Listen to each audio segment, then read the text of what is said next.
Bull Nakano versus Madusa.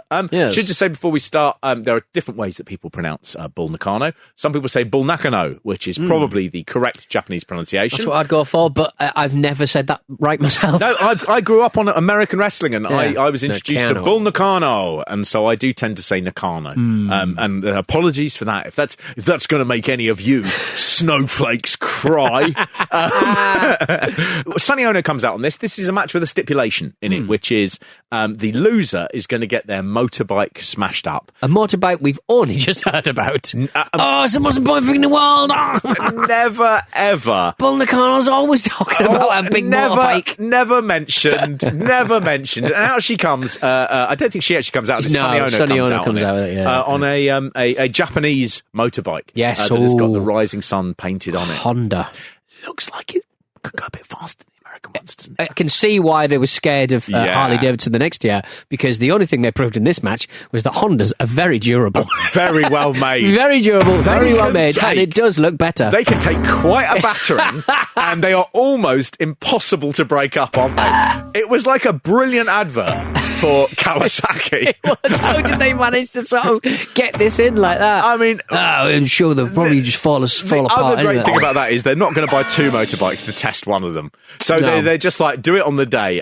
And they must have been watching that just going, genuinely did not think it was going to withstand all of that. That's $10 of damage. Easily. She's at one point, Madusa, using a sledgehammer, is hitting. She's looking for the thinnest bit of plastic on a sort of angle so she can hit it. Even that doesn't come off. Doesn't shatter. It doesn't break. It just bends a little bit and then goes back to where it was. Incredible. I mean, imagine though if they've had the balls to just have Bull Nakano destroy Madusa, pin her, and then just start smashing a Harley up in front of them. It would have been absolutely... They would have killed her. They would have killed her. And even years later, they would not have understood what they'd done wrong. Bashing the back! In the middle of a big Harley Davidson get-together. Oh, God. The more I think about it, that would have been brilliant. Bold. So bold. They would have been too tired to racially abuse. All of them would have been killed. It just they wouldn't have got out of that place alive. Occasionally they show a sort of aerial shot of the surrounding area, and you realise, I mean, there's nothing out there. It really is just there's no development, there's no roads. It's just this really empty place. And when it goes dark, when that sun goes down, that sun goes down. I mean, there's a reason why Jimmy Hart takes off his sunglasses. He can't fucking see anything. It's so dark so quickly. That's also Jimmy being casual. He takes off his jacket to fit in. But Bull Nakano, she was, always a monster heel, and she was a fantastic wrestler. Started at the age of 15, and really seen as one of the all-time greats. She had a long run with the AJW, the All Japan Women's belt, which was the biggest, and then the WWWA belt. Right. I found some lovely footage of her when she's younger, where she actually went to the WWF in 1986 with her mentor and tag team partner, who was Dump Matsumoto. And they formed a tag team who were called the Devils of Japan. Swap that round, and if they call them the Japanese Devils, you'd be like, the Devils of Japan works really well. The Devils who happen to be from Japan, or in Japan. And they come out, and they are so over, they are so different, and they would have fitted perfectly into...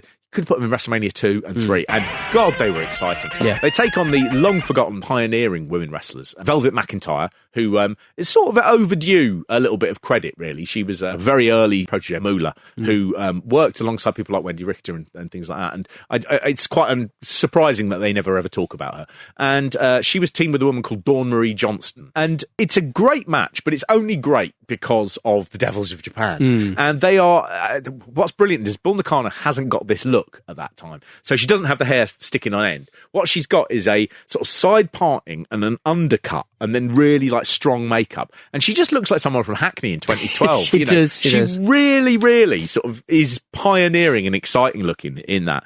I watched that little video, and it was great, and they were brilliant. And I then saw at the side there was a link to a little bit of 8mm footage about a woman called Sue Britton. And I'd never heard of Sue Britton, but it said that she was from Pudsey, and she was the British women's wrestling champion from 1970 until her retirement in 1982. So I had a little watch of that, and I was like, I've never heard of this lady, Sue Britton. This is exciting. So I went down and I looked at the top-rated comment. The top-rated comment wrote, there are just a few 8mm clips of this era of women's wrestling in Britain. I like the down and dirty style, very few high-flying routines or signature hold-swapping. The attacks to the breasts and crotches are what many are expecting but not getting in modern shows. They had us in the first half on that one, didn't they? Yeah. No. So I clicked on that bloke's profile. He had a playlist called Favourites. The thumbnail of that was a Thai kickboxing match and involved, I would say, an 8-year-old female child. Good. In the thumbnail. Good stuff. And also the Force Awakens teaser trailer too. So I hope you didn't watch those on the WrestleMania YouTube account. Pete, I didn't click play on any of them, but I have handed my dossier to the police. Bull Nakano returned to America to the WWF. You hit the Force Awakens. There was something about that combination where it's not just I'm really into sport and, this, I probably spoke out of turn there. But I looked at it and I went, can see a fucking pattern there.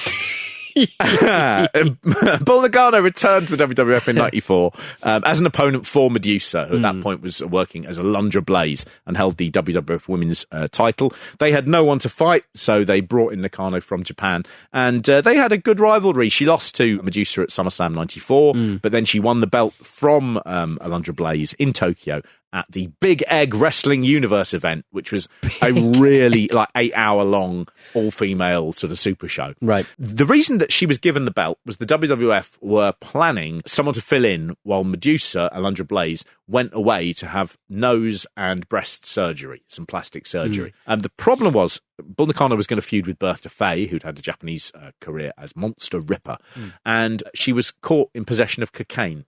And she was fired from the WWF. In 1995, she did that big North Korean show. And then later that year, they brought her into WCW. And she did a couple of tag teams at World War III, one of their pay-per-views. And then she had her matches here with Madusa. It's a good match. I mean, Bull Nakano is fantastic. And she and Madusa were working together really well. Partly because Madusa didn't really have any opponents. So whenever Bull turned up, she was like, thank God I get to do some of the stuff wrestling, that I learned when I was training in Japan. And, it's a reminder that in this country, women's wrestling was still a sideshow. And she knew very well, Madusa, how big it was in Japan. And she performed in front of those great crowds. And I think she was hoping very much that she would be the woman who could change the American mentality. That didn't happen. It would take a few more years.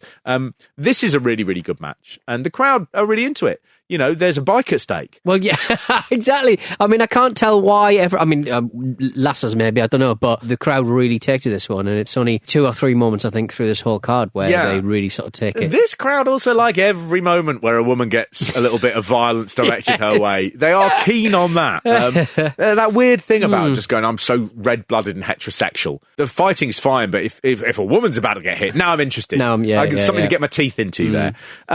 They do a sort of a slightly flat ending, which is a German suplex that Madusa manages to get her shoulder up at 2 and Bull Nakano stays down, so she wins. This sort of non-wrestling crowd wouldn't have seen anything like that before. No. And also don't care. They don't care about whether someone wins or loses by and large. Well, more on Bobby Heenan later, but Bobby seems unaware as to how this match is going to end because he keeps calling its ending and it's not. There's quite a lot where he starts doing that, and you sort of go, he's doing a bit that it's funny, but does it work? And it transpires why he's going down some furrows and can't quite read the room, because later he is clearly shit-faced. Madusa, over the years, she called Bull Nakano. She said she was a good-hearted person and an incredible talent, with whom she felt she had some of her best matches. Nakano retired in 1997 due to injuries she picked up in her career. There was a gif doing the rounds the other day of Bull Nakano doing a leg drop onto someone, and just you can see why, everything shattered inside her. But she went through quite a lot of sort of trials and tribulations, really. She worked as a professional golfer. I had a look at her record, and it didn't start off well. She became a professional golfer in 98. In 2004, she played in the Futures Tour qualifying tournament for the Ladies Professional Golfing Association. She ended the tournament in 250th place of 251. The following year, she came 261st in 271. So she was really far down the sort of list. But even for that level, that's still in how competitive golf is. That's incredible. I mean, the one in 2004, there was only one person worse than that. And all of the other people who didn't even get to cut. Yeah. Well, yeah, but I mean, if I'd have qualified for that and come last, she she'd only been one better than me. Yeah, she did later qualify for it, though, and she joined the Durand Futures Tour. Ooh. I don't know what these things are, but she wanted to do it, and she done it. She done it. I mean, becoming a professional golfer is such a competitive thing to do, and well done her for doing it. And you've got to work really, really hard to ensure that, you're in a position where you can waste day after day endless day, without having to work. Getting away from your family. The summer of 2020, Bull Nakano was hospitalised due to cirrhosis of the liver. Oh. And that was stemmed by chronic alcoholism. She was drinking a lot during her in-ring career. She estimated she would often drink 3 750ml bottles of shochu. Wow. A day. That seems heavy. Shochu is only slightly less alcoholic than vodka. So 3 750ml bottles of that a day. That's kind of, how do you even work like that? That's a huge amount. Her hair began to fall out, her skin became flaky, and her husband decided to take her to the hospital. And she is doing well now, although I think she has done interviews where she says, I still do have a drink every now and then. Right. Which are not great. You never like to hear that. You sort of go, No. Well, if you can handle it. Yeah. Cirrhosis, the liver doesn't actually regenerate, but it doesn't get any worse once you've got cirrhosis if you stop drinking.